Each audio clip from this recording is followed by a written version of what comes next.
Hello guys, welcome back to my channel. So ang gagawin natin ay V8 Caprice 2016.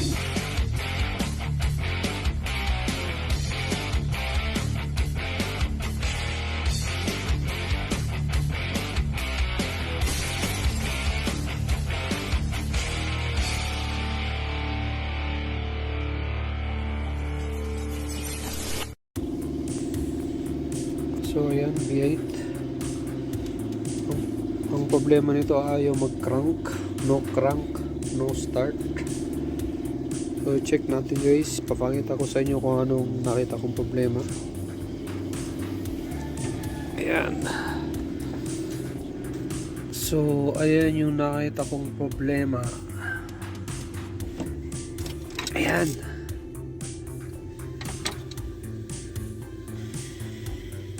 Sunog. Dinire ka ng wire dito sa fuse kasi sira yung kanyang fuse sa loob, kaya ang ginawa ng ibang technician ay nag-direct. Pero ang problema is yung wire na ginamit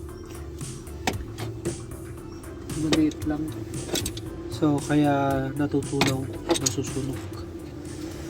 So nagtaka yung mayari pagkatapos ayaw mag-crank ay may nakita siyang usok dito sa bandang likod sa left rear sa may battery.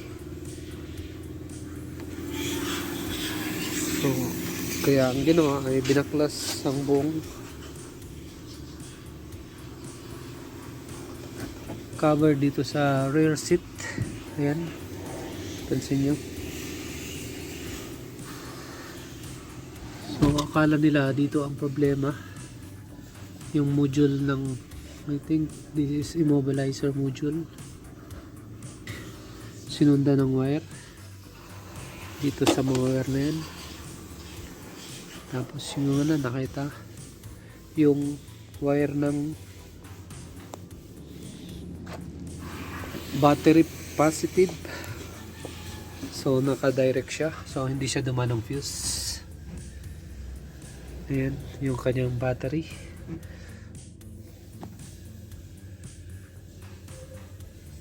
Ito naman yung kanyang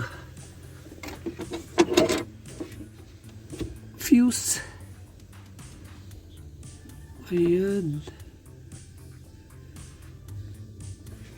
So ito yung cable. Ito yung papunta sa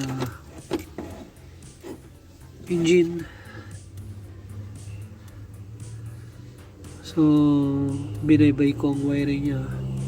So dito ko nakita yung problema. So yun lang, nakita nyo guys.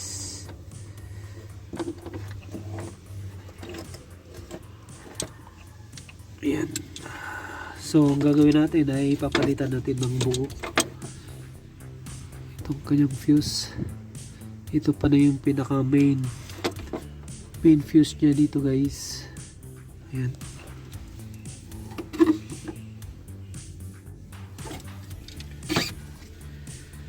So papalitan natin yan. V8.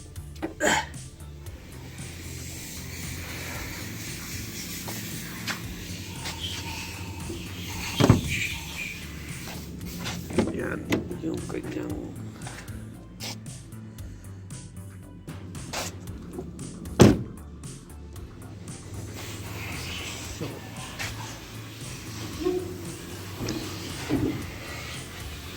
ito yung pinaka main cable na nanggaling sa battery. So ito siya guys, dito siya nagsusupply ng kuryente mula sa battery papunta dito sa main post. Pagkatapos pumunta naman sa starter at saka sa alternator. Yan. Kaya pag nawala ang kuryente at pumutok ang fuse nun guys, yun ang mangyayari. Hindi siya magkakaroon ng supply dito sa alternator sa starter at sa ibang components dito sa fuse box.